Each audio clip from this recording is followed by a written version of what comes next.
11 श्लोक में स्तुति करी है पितामह भीष्म ने।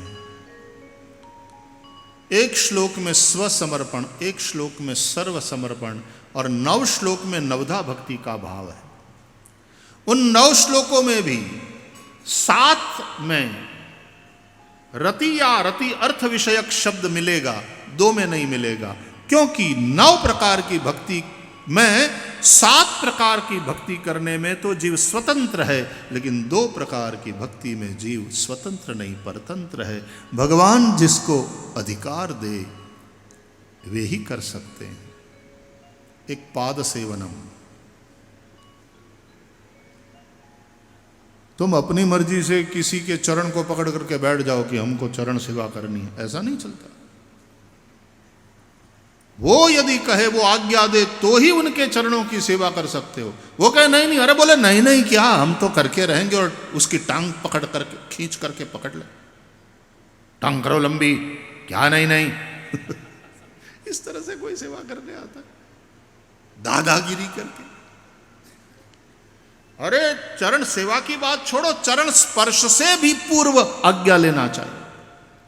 पुष्टि परंपरा वैसे तो पुष्टि मार्ग है, लेकिन कितनी मर्यादा उसमें कि आचार्य चरण के स्पर्श के लिए भी पहले उनसे आज्ञा मांगी जाती है।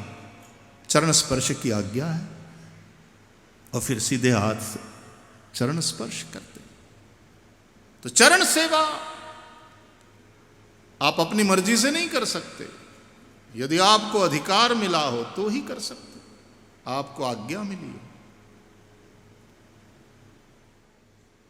2 भक्ति ऐसी है जो करने में जीव स्वतंत्र नहीं है। एक पाद सेवनम, चरण सेवा, श्रवणम कीर्तनम विष्णोः स्मरणम पाद सेवनम अर्चनम वंदनम दास्यम सख्यम आत्मनिवेदनम।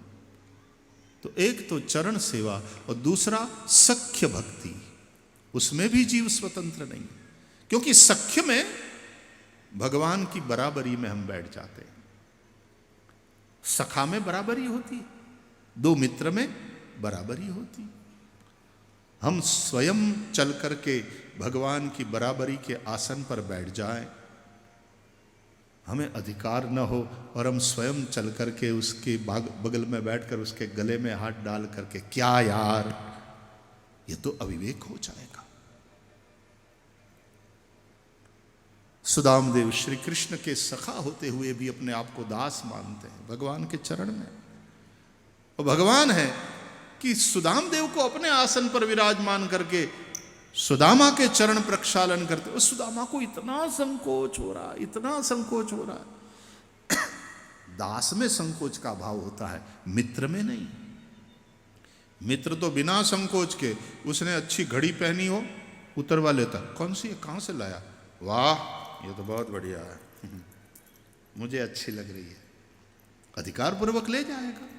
मैत्री, पति पत्नी में सख्य है, एक आसन पर बैठते हैं दोनों, इसलिए पत्नी जब चाहे डाका डाले, उसको अधिकार है। सख्यम, तो ये 2 भक्ति ऐसी है, भगवान अधिकार दे वही कर सकता है। इसलिए 2 श्लोकों में रति शब्द या रति अर्थ विषयक शब्द नहीं है, लेकिन 7 श्लोकों में है। इस तरह से 11 श्लोकों में भीष्म स्तुति का वर्णन है।